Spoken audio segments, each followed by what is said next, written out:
Muhammad Agustian Andi Nugroho. Bagaimana meneliti hadis semester 7 ini ya, ini udah nulis skripsi ini kelihatannya ini. Bagaimana meneliti hadis yang mudah, Pak? Tidak ada meneliti hadis kok mudah, itu tidak ada. Ya tetap ada kesulitan-kesulitan yang dihadapi ya, karena banyak mahasiswa yang kesulitan, lebih-lebih saat mengerjakan skripsi, kasih metode termudah atau aplikasi-aplikasi. Ya saya kira ketika tahapan pertama tadi itu sudah terlampaui ya, artinya sudah jelas apa yang mau diteliti. Judulnya sudah muncul, rumusan masalahnya sudah jelas. Itu sudah memandu dia, sudah hampir berapalah 20% itu sudah kelihatan apa yang harus dia lakukan. Jadi biasanya kendala kawan-kawan itu adalah mencari judul. Mencari apa yang harus saya teliti itu apa? Kelihatannya harus diteliti kabeh. Saya dan nggak punya tempat untuk melakukan penelitian. Nah, itu satu asumsi yang saya kira tidak tepat, itu hanya menunjukkan kurang baca dan kemudian kurang mengamati perkembangan kajian hadis yang terus berkembang ini. Kita bisa melihat perkembangan itu melalui jurnal, ya, melalui tesis dan skripsi, kemudian disertasi yang baru-baru, kemudian kita bisa lihat, oh ada kecenderungan penelitian hadis seperti ini. Nah, soal langkah-langkah metodis pelaksanaannya itu langkah-langkah yang biasa dilakukan dalam penelitian-penelitian yang lain, tapi yang paling utama menurut saya adalah setapnya tadi itu, menentukan apa yang akan diteliti. Ya, ketika apa yang akan diteliti itu sudah ketemu, kemudian sudah bisa di breakdown menjadi rumusan masalah lah, itu saya kira sudah semacam orang mau menikah itu sudah lamaran. Tinggal nunggu proses-proses berikutnya sampai akad nikah lah. Tapi kalau judul dan rumusan masalah ini belum ketemu, ya memang akan mengalami kesulitan dalam proses-proses berikutnya. Tidak ada panduan untuk proses-proses berikutnya. Setelah rumusan masalah dan judul ketemu, ya sudah barang tentu harus merujuk buku-buku, kemudian tulisan-tulisan yang terkait, dan kemudian tidak hanya ditumpuk, dibaca kan gitu.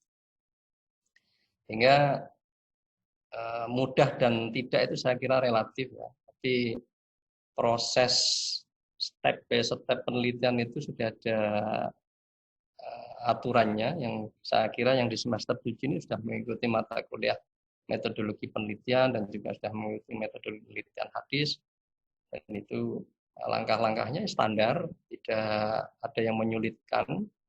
Yang menyulitkan itu kadang kita sendiri, penelitiannya terlalu luas.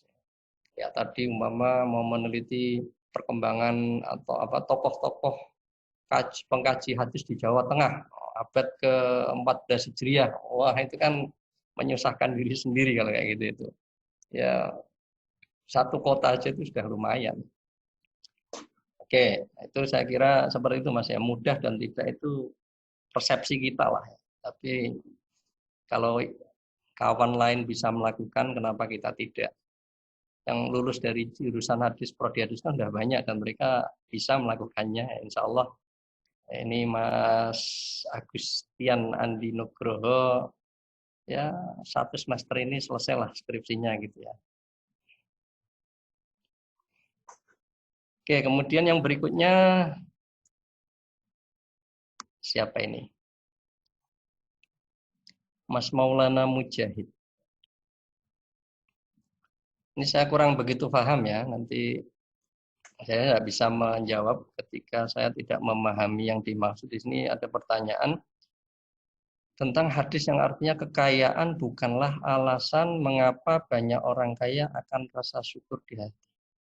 Kalimat ini kalimat yang susah untuk diambil kesimpulannya itu gimana, saya belum bisa memahami ya. Nah, kekayaan bukanlah alasan mengapa banyak orang kaya akan rasa syukur di hati. Nah, mungkin redaksi kalimatnya perlu dicari yang lebih tepat. Ini kalau menggunakan EYD itu masih kurang pas ini.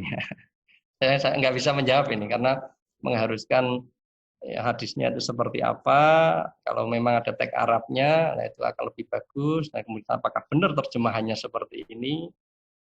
Nah, ini perlu diteliti lebih lanjut. Ya. Ini benar-benar diriwayatkan oleh Imam Bukhari, Muslim, Imam Tirmidzi, Ibnu Majah, dari Abu Hurairah atau bagaimana. Nanti mohon maaf ini untuk Mas Maulana Mujahid, saya tidak berani untuk memberikan jawaban karena apa namanya, memberi jawaban itu kan harus tasawurul masalahnya itu kan harus jelas ya. Nggak boleh kita menghukumi kalau tasawur aja belum. Oke, kemudian ini tadi 3 ya. Masih ada lagi, Mbak? Ya Pak, satu lagi. Oke, yang ini siapa? Mas Ahmad Ari Hidayat ini ya? Ya. Oke, saya ingin bertanya mengenai bagaimana jika yang kita teliti adalah media sosial atau media apa maksudnya media publik gitu ya. Media sosial atau media publik. Oh, ini menarik ini, menarik sangat menarik. Saat sekarang ini kita memang dunianya kan dunia digital. Era apa namanya? Revolusi industri 4.0. Kita dihadapkan dengan berbagai macam media sosial dari Facebook, Twitter, Instagram, yang di sana juga hadis mewarnai dengan berbagai macam bentuk. Baik kutipan-kutipan hadis, hadis dan terjemahannya, atau dalam bentuk meme, atau dalam bentuk uraian panjang, sama para ustadz, para tokoh-tokoh yang punya fanspage khusus atau memang di Facebooknya sering aktif menulis hadis, itu bisa menjadi bagian dari penelitian kita. Satu contoh, umpama saya pernah melakukan penelitian beberapa tahun yang lalu mengenai wacana wacana kontestasi pemikiran mengenai relasi penyikapan terhadap non-muslim di media sosial, khususnya di Facebook. Artinya saya meneliti tentang orang-orang yang menulis di Facebook, tapi saya batasi tokoh-tokoh ya, tokoh-tokoh. Kemudian saya tetapkan isu-isu yang berkembang di satu konteks masa tertentu, yaitu konteks masa pemerintahan Pak Jokowi di periode yang pertama. Yang di sana banyak bermunculan gesekan-gesekan antara Muslim dan non-Muslim. Nah, kemudian waktu itu hampir sering muncul itu diskusi mengenai mengucapkan selamat Natal itu haram apa tidak, kemudian melakukan upacara tahun baru itu boleh apa tidak, ulang tahun itu boleh apa tidak, kemudian mengucapkan salam kepada non muslim itu boleh apa tidak, kemudian pendirian tempat ibadah non muslim di suatu tempat itu bagaimana hukumnya. Nah, itu ketika penelitian kami lakukan ternyata banyak ya, dan membentuk setidaknya 2 kubu yang berbeda. Ada kubu yang pro, ada kubu yang menentang tentang isu-isu tadi itu. Nah, sehingga seperti ini nanti kita bisa teliti dari sisi pertarungan wacana, kontestasi pemikiran di sosial media tersebut, dan arahnya nanti bisa bermacam-macam. Nah, rumusan masalah yang kita kemukakan itu bisa bermacam-macam. Kalau yang saya teliti kemarin adalah genealogi. Bagaimana latar belakang pemilihan mereka itu pada masa sebelumnya itu sudah ada apa belum sih? Seperti mengucapkan selamat Natal ada yang tidak membolehkan karena dengan alasan ayat ini, hadis ini. Nah, ulama-ulama sebelumnya itu ada enggak sih yang sudah melakukan seperti itu? Kemudian yang membolehkan mengucapkan selamat Natal juga punya dalil Al-Quran, dalil hadis. Nah, kalau saya kajian utamanya hadis, sudah ada enggak sih secara genealogi ke belakang pada masa-masa dahulu yang menggunakan hadis tersebut sebagai argumentasi untuk membolehkan memberikan ucapan selamat Natal. Sehingga teori yang digunakan di sini tentunya teori analisa wacana. Itu salah satu bentuk yang memungkinkan untuk dilakukan penelitian seperti itu. Bisa juga model lain, umpama kita meneliti meme. Meneliti meme itu juga memungkinkan untuk menjadi satu bentuk penelitian. Nanti di sana dengan menggunakan teori simbol, ya. Kemudian teori pemaknaan juga bisa. Kayak tadi meme yang pertama kali saya sampaikan itu kan berarti di sana ada distorsi makna, ada pemaknaan yang tidak semestinya kan ya. Di hadis itu diarahkan kepada Chinese di Indonesia, kepada Tionghoa di Indonesia. Padahal hadis itu kalau kita baca di kitab-kitab syarah hadis, arahnya kepada orang-orang Mongol sewaktu perang Baghdad dulu itu tahun 656.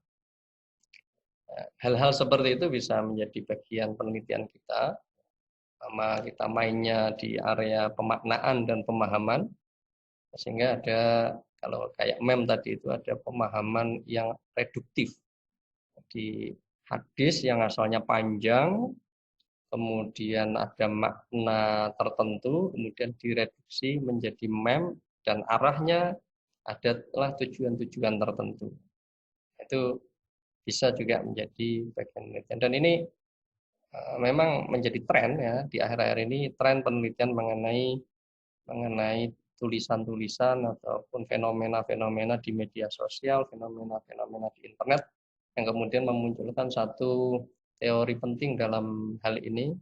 Kalau di dunia nyata itu kan ada etnografi ya, etnografi, penelitian etnografi. Tapi di penelitian internet seperti ini ada namanya netnografi, netnografi. Dan nanti kalian bisa cari buku ini, ya buku yang terkait dengan etnografi atau searching di internet mengenai etnografi, nanti kalian akan mendapatkan gambaran kira-kira apa yang bisa diteliti terkait dengan dunia internet, dunia media sosial. Oke, saya kira seperti itu.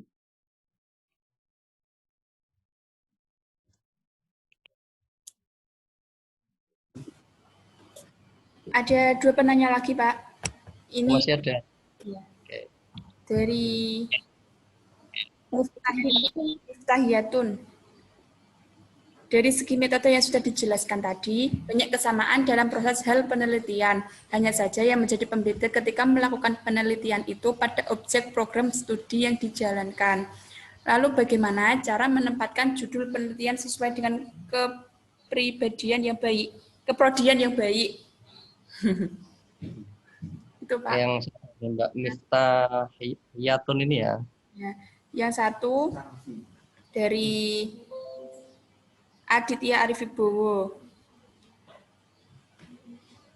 Apa perbedaan dan persamaan penelitian kajian living hadis dengan kajian sosial budaya humaniora pada umumnya? Contoh, akan meneliti budaya-budaya kejawen yang ada dalam suatu wilayah, kemudian ketika dikaitkan dengan living hadis, apa yang baik diteliti? Terima kasih, Pak. Oke. Oke, saya jawab yang Mas Aditya dulu ya, karena saya bisa langsung menangkap maksudnya. Yang Mbak Miftahiyatun, biarkan pikiran saya loading dulu untuk memahaminya. Untuk yang Mas Aditya, memang penelitian model living hadis ini adalah penelitian pengembangan dalam kajian hadis. Kalau di dunia ilmu sosiologi, antropologi, itu sudah biasa melakukan penelitian di satu masyarakat, meneliti budayanya, meneliti aspek sosial konfliknya ataupun harmoninya seperti itu, ataupun mengenai kemunculan budaya atau hilangnya budaya di suatu daerah, itu menjadi penelitian di bidang antropologi ataupun juga nanti bidang sosiologi. Kemudian bedanya dengan living hadis itu apa? Oke, jadi kajian living hadis itu memang tidak bisa dipisahkan dengan penelitian-penelitian model antropologi dan sosiologi. Cuma yang membedakan adalah bahwa perilaku ataupun pemikiran masyarakat yang akan diteliti, pemahaman, pemikiran, perilaku, tradisi masyarakat yang diteliti itu adalah terinspirasi dari sunnah Nabi. Yang membedakan itu. Jadi ketika di satu masyarakat ada tradisi yang berkembang, atau ada pemikiran, keyakinan yang berkembang, atau ada perilaku tertentu, ritual tertentu yang berkembang, yang diduga. Jadi ini mengaitkannya dengan sunnah Nabi itu ada beberapa model. Yang pertama, memang secara eksplisit dari lisan mereka mengatakan ada hadisnya. Ini yang paling kuat itu seperti itu. Ketika kita ke lapangan kemudian mengatakan kenapa kok di rumah-rumah depan di depan rumah-rumah desa sini kok sumur di luar, sumur kok tidak di dalam, sumur kok di luar. Kemudian mereka mengungkapkan Nabi Muhammad itu kan mengajarkan bahwa air itu milik semua. Nah, itu secara eksplisit jelas bahwa masyarakat itu menyadari bahwa tradisi itu bersumber terinspirasi dari Nabi. Atau yang kedua, meskipun masyarakat itu tidak mengungkapkan eksplisit hadisnya ataupun makna hadisnya, tapi mereka meyakini itu adalah sunnah Nabi. Kami melakukan kayak gini itu nguri-nguri sunnah Rasulullah, murid-murid sunnah yang Nabi. Umpama tradisi Asyura, ya, tradisi suronan, ya, ataupun tradisi nisfu Sya'banan. Ketika kita tanya ke masyarakat, mungkin mereka tidak tahu hadisnya itu apa, tapi secara umum mereka meyakini bahwa itu adalah sunnah Nabi. Kemudian yang ketiga, ada juga kemungkinan mereka tidak paham kalau itu bentuk dari sunnah Nabi. Nah, ini yang kadang masih diperdebatkan itu yang model ketiga ini. Ketika di tengah masyarakat ada tradisi yang positif, kemudian sudah menjadi kebiasaan di masyarakat itu mengembangkan tradisi itu, ada ritual tertentu, dan mereka tidak mengetahui kalau itu berasal dari sunnah Nabi. Kemudian si peneliti menganggap itu terinspirasi dari sunnah Nabi. Nah, ini 3 model yang memungkinkan living hadis itu berbeda dengan kajian antropologi atau sosiologi biasanya. Dan kemudian penelitian dalam living hadis nanti kan bisa dilacak, ya. Salah satu aspek yang perlu diteliti itu adalah bagaimana proses dari teks hadis menjadi tradisi itu, bagaimana prosesnya. Apakah terbentuknya pemikiran di tengah masyarakat itu melalui pembacaan mereka terhadap literatur-literatur kuno, atau melalui pengajian, atau melalui tradisi lisan yang sudah turun-temurun dari masa dahulu sampai saat sekarang, dan kita bisa menelusuri dulu yang pertama kali mencetuskan tradisi seperti ini itu siapa? Dia itu siapa? Oh, ternyata dia itu memang tokoh yang pernah ke Mekah dan kemudian belajar di sana, pulang ke Indonesia, tapi kemudian membumikan hadis, membumikan Islam ke daerah tertentu itu dengan pendekatan budaya.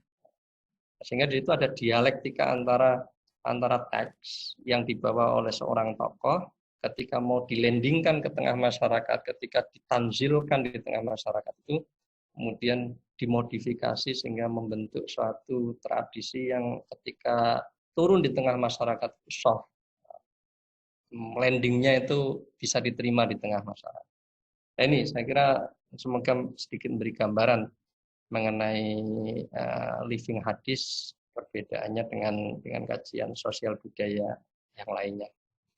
Jadi, intinya adalah ada inspirasi dari sunnah Nabi, nguri-nguri sunnah Nabi itu.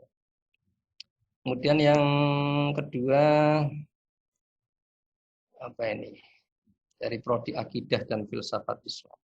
Saya ingin bertanya, dari segi metode yang saya jelaskan tadi, banyak kesamaan dalam proses hal penelitian. Hanya saja yang menjadi pembeda ketika melakukan penelitian itu pada objek program studi yang dijalani. Lalu bagaimana cara menempatkan judul penelitian sesuai dengan keprodian yang baik? Oke. Memang betul, di metodologi penelitian, kemudian di bawahnya nanti ada metode penelitian, langkah-langkah metodis melakukan penelitian itu di semua prodi itu sama. Mama langkah-langkah metodis penelitian itu ya pertama mengumpulkan data, yang kemudian berikutnya adalah menganalisa data itu. Nah, yang membedakan memang adalah objek penelitiannya, dan baik objek formal maupun utamanya objek material, dan utamanya ada objek formal. Contoh saya berikan contoh seperti ini. Kasusnya sama, penyembelihan hewan korban di masa Idul Adha di Desa Ngembalrejo. Ada yang dari Ngembalrejo enggak ini? Di penyembelihan hewan korban di Masjid A di Desa Ngembalrejo. Ini kan objek materialnya sama. Tapi kemudian ada seorang peneliti datang. Dia meneliti aspek kerukunan masyarakat yang terbentuk dari proses penyembelihan korban yang dilakukan di masjid itu. Nah, ini seorang yang melakukan peneliti dari sisi harmonisasi masyarakat, kerukunan masyarakat yang terbentuk dengan adanya kegiatan penyembelihan korban di masjid itu, dia meneliti objek tradisi penyembelihan korban, tapi yang diteliti adalah dampak sosialnya. Sehingga penelitiannya adalah penelitian sosial, dan dia di jurusan prodi sosial humaniora. Nah, kemudian ada peneliti lain yang datang ke situ melakukan penelitian dengan objek yang sama, tapi yang ingin dia teliti itu adalah dari aspek hukum Islamnya.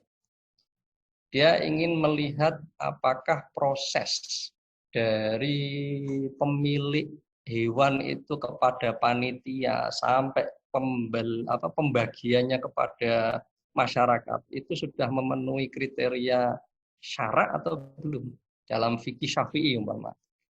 Ya, dia datang ke situ sebagai peneliti dari jurusan syariah. Objek materialnya sama, tapi aspek yang diteliti berbeda. Kemudian ada umpamanya lagi orang datang ke situ melakukan penelitian yang ingin diteliti pengaruh pembagian hewan korban itu bagi tingkat ekonomi, umpama pengembangan tingkat ekonomi masyarakat di situ. Dia memang dari prodi ekonomi. Kemudian kalau dari hadis kira-kira apa? Ada orang mahasiswa hadis datang ke situ, yang diteliti bisa jadi nanti materi yang disampaikan oleh panitia, kan biasanya kadang di kepanitiaan itu sebelum menyampaikan pelaksanaan penyembelihan korban itu ada sambutannya, atau mungkin di hari-hari sebelumnya di bulan Dzulhijjah itu di masjid itu di daerah itu sudah mulai banyak pengajian-pengajian yang arahnya mendorong masyarakat untuk melakukan penyembelihan hewan korban. Di sana banyak menyitir hadis. Seorang mahasiswa datang ke situ ingin meneliti hadis-hadisnya yang beredar di tengah masyarakat. Yang diteliti apanya bisa jadi dari sisi kualitasnya atau dari sisi pemahaman para tokoh masyarakatnya mengenai hadis yang disampaikan itu, penjelasan verbalnya itu apakah ada banyak modifikasi dan kreativitas tertentu. Jadi kan objeknya sama mengenai tentang penyembelihan hewan korban, tapi si peneliti bisa ngambil angle yang berbeda meskipun dengan objek yang sama. Kemudian yang dari filsafat Islam datang ke situ, kemudian ingin meneliti tentang makna filosofis, makna filosofi yang difahami oleh masyarakat terkait dengan penyembelihan korban di sana. Kemudian melakukan wawancara kepada masyarakat, sejauh mana sih mereka memandang pelaksanaan ritual korban ini, apakah sampai membentuk spiritualitas terdalam dan kemudian ada makna-makna filosofis tertentu yang dia tangkap dari proses pelaksanaan itu, atau hanya sekedar pemahaman pragmatis yang wah ya ini masa seneng-seneng saja ya, setahun sekali makan daging. Nah, saya kira seperti itu. Memang dalam proses penelitian, metode penelitian itu antara satu prodi dengan prodi yang lain itu hampir mirip, ya, sama proses-prosesnya dari mulai bikin judul, rumusan masalah, kemudian melakukan kajian pustaka. Nah, yang membedakan tadi adalah objek formalnya atau angle sisi yang mau diteliti dari fenomena yang mau dia teliti itu dikaitkan dengan prodi, dikaitkan dengan kapasitas keilmuan yang dia miliki, dikaitkan dengan keprofesionalan dia atau ilmu-ilmu yang sudah dia pelajari dari semester 1 sampai semester berapa? 7 atau semester 8. Oke, saya kira seperti itu.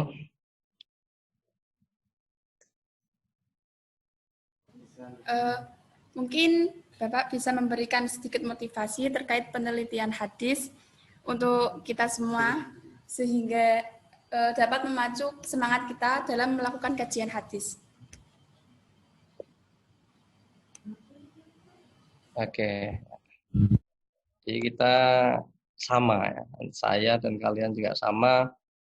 Kita diikat dalam satu ikatan yang sama, yaitu pecinta kajian hadis. Sekali lagi, saya selalu memotivasi diri saya itu dalam kajian hadis ini ya Rasulullah Shallallahu Alaihi Wasallam itu tadi. Di kajian hadis ini tidak bisa dipisahkan dengan Rasulullah Shallallahu Alaihi Wasallam, dan kita dalam setiap hari melakukan kajian hadis itu berarti kita selalu menyebut nama Rasulullah Shallallahu Alaihi Wasallam. Itu menjadi motivasi yang penting dalam diri kita ketika kita berkecimpung dalam kajian hadis. Itu motivasi-motivasi yang sifatnya dalam ya, sifatnya internal. Dan kemudian yang berikutnya, kajian hadis ini tidak akan ada habisnya. Kajian hadis ini never die, tidak akan pernah mati. Tadi yang saya sampaikan, setiap isu yang muncul baik dalam tataran nasional maupun tataran global, hadis itu selalu ikut nimbrung di situ. Sehingga kita sebagai pengkaji hadis sudah barang tentu seharusnya menjadi orang yang terdepan, orang yang di depan untuk menjelaskan hadis-hadis yang kemudian muncul di tengah masyarakat. Umpamanya di saat sekarang ini ada muncul hadis naha Rasulullah Shallallahu Alaihi Wasallam ayyughattiyar rajulu fahu fis shalah. Ada satu hadis yang menyatakan bahwa Rasulullah SAW itu melarang seseorang ketika sholat menutup menutup mulutnya. Kemudian ini dijadikan dasar ketika sholat tidak boleh pakai masker, gitu. Nah, ini penjelasannya gimana?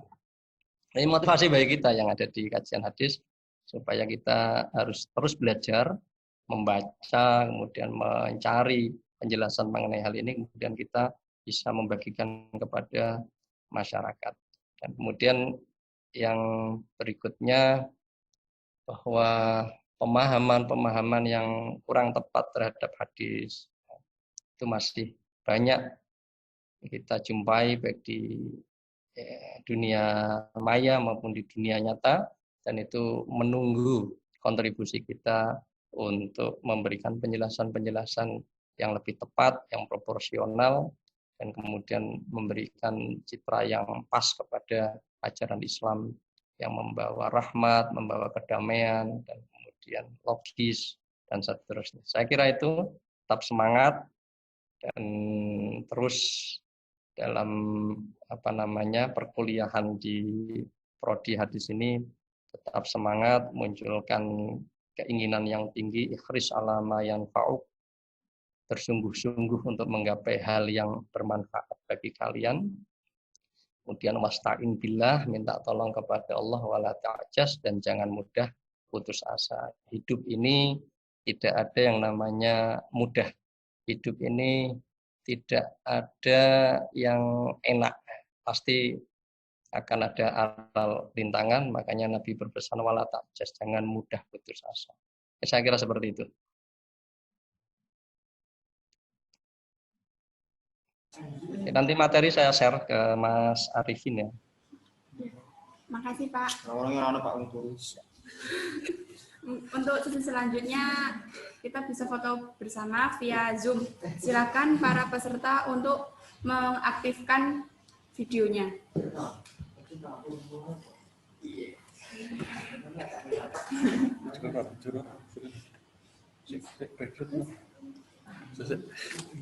Sing foto kue. Aku jalan. Foto kue.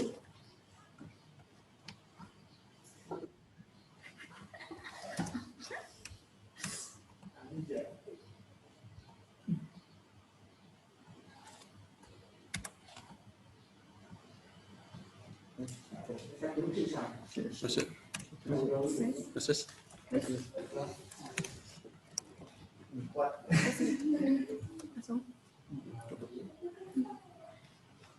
Alhamdulillah kita sudah sampai di penghujung acara. Terima kasih kepada Bapak Arif Hasanul Muna yang telah berbagi informasi kepada kita pada hari ini mengenai penelitian hadis. Terima kasih kepada audiens semua atas antusiasnya yang telah menyimak materi di awal dan akhir. Kesimpulan dari materi kali ini, dalam melakukan penelitian hadis kita harus memiliki perencanaan meliputi pemilihan topik, studi pendahuluan, perumusan masalah, dan mendesain penelitian. Dalam penelitian hadis bukan hanya mengenai kualitas dan bagaimana memahaminya, akan tetapi kita juga harus mengetahui keotentikan hadis, pemahaman hadis, sejarah, manuskrip, serta pemikiran tokoh. Mungkin itu. Saya Septiani Mutia, mohon maaf apabila ada kesalahan. Untuk sertifikatnya besok setelah acara yang kedua via Zoom. Mungkin itu dulu.